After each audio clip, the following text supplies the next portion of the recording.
Good afternoon, Matron. You're welcome, sir. Yes, in continuation of our interview, because there have been some feedbacks. Okay.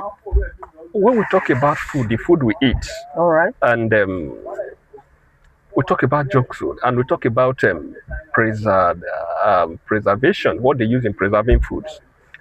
Hmm. Talking about food, we have two main types of food. The first one is organic food, and of course, we have the one we call inorganic food.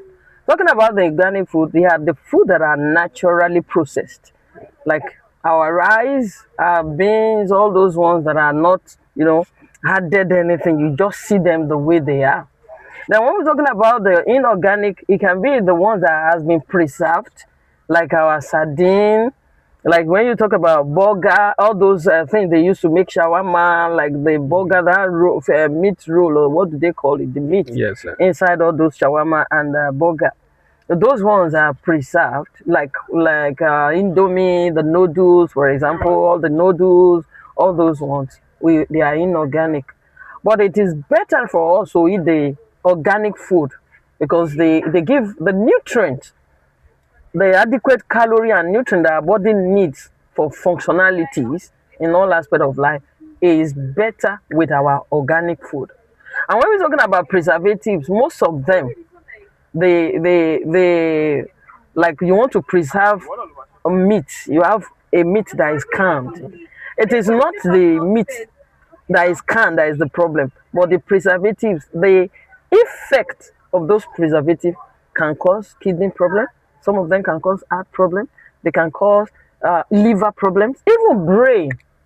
Because whatever you eat, when, for example, if I eat through my mouth, this is my stomach to my left. The stomach digests it as if you are doing your rice with, you want to do rice stew. You know, there will be seed that can be visible. Then from there, our intestine takes it, wrap it as if you are squeezing your clothes after washing, and processes it to find substances like you do your ogi after you have sieved your ogi. yes. Then from there, what happens? The liver takes it for processing. The liver is like the mother in the house, it's almost 20 functions. So the liver picks it in. The way the woman is in the kitchen, thinking about what you're going to eat tomorrow, thinking about the child that is going for jam, thinking about the child that wants to pay for KG exam, like that. Thinking about the husband, what is my husband taking to school to work tomorrow? It's not the type that eats outside food. You know, the way our mother works in the house, the mother represents, to the entirety, to the family. That's the way our liver works. Now, talking about those preservatives, Yes. because I am also a wheelchair user, Okay. and there are so many people living with disabilities. Yeah. And the feedback is that most of the things they eat, there is always a kind of reaction. Let's talk about our fruits. They use Okay. some of them, they use preservative for some of them. Yes. So, what can we do with people living with disability and even the general public? The Too? general public is, like I tell you, is a pandemic right now. You understand? Because you see some videos, you see apple that you think, oh, this is fresh, it's green or it's red, and you see different companies coloring it Yeah. in the factory. Have you not seen something like that? Yes. So it's just that the government in this part of the world, they should please help us. Like I have an experience of somebody that is a producer.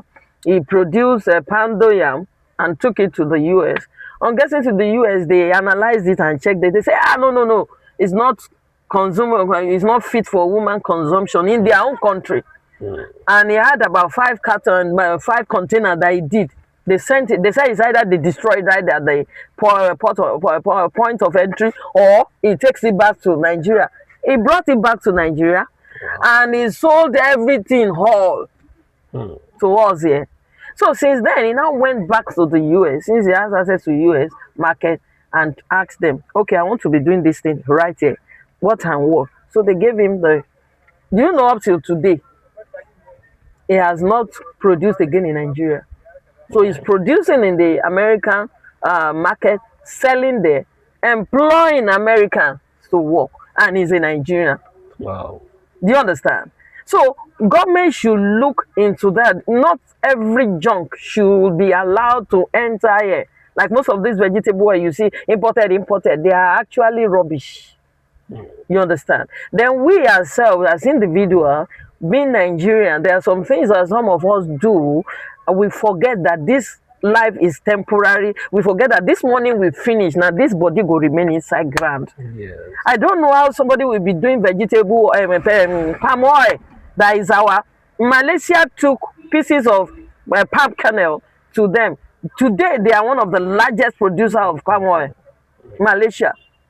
In fact, they have the one that they can sell to you. If there is a problem in Nigeria, you don't have palm oil, they will sell to us. You understand? Let us be conscious. Let's our conscience. Let it work for us. Yes. And don't miss. How can you be missing dye that we used to make clothing to add inside the palm oil? How can you put palm oil inside formalin? Formalin is used to embalm dead bodies. And you use formalin so that the palm oil can be big, so that it will attract people to come and buy. And you are killing them gradually. We should ourselves talk to ourselves. If you are doing it and somebody is not bringing junks from outside, it doesn't mean anything, because you are already into the system. Yes. So we should talk to ourselves, know that all these things are temporary. We have a place that we go and we'll never come back. What are we going to tell them there where we are going? That is the way I run my own life. Thank you very much, Mathron. Yes, we are going to bring you back. In fact, we are going to create a special this thing for you, time with Mathron, so that you will be educating us on health. Yes, sir. Thank you very much, man. All right, God sir. bless you, man. Okay, sir. God bless you. Yes, Man. sir. Your name, because I want you to pronounce that name yourself. Chief Nursing Officer Folu Bossedienyayewu. I'm a nurse at the Federal Hospital, National Orthopedic Hospital, Igbobi, Lagos. Thank you, man. Yes, sir. God bless you, man. Yes, sir.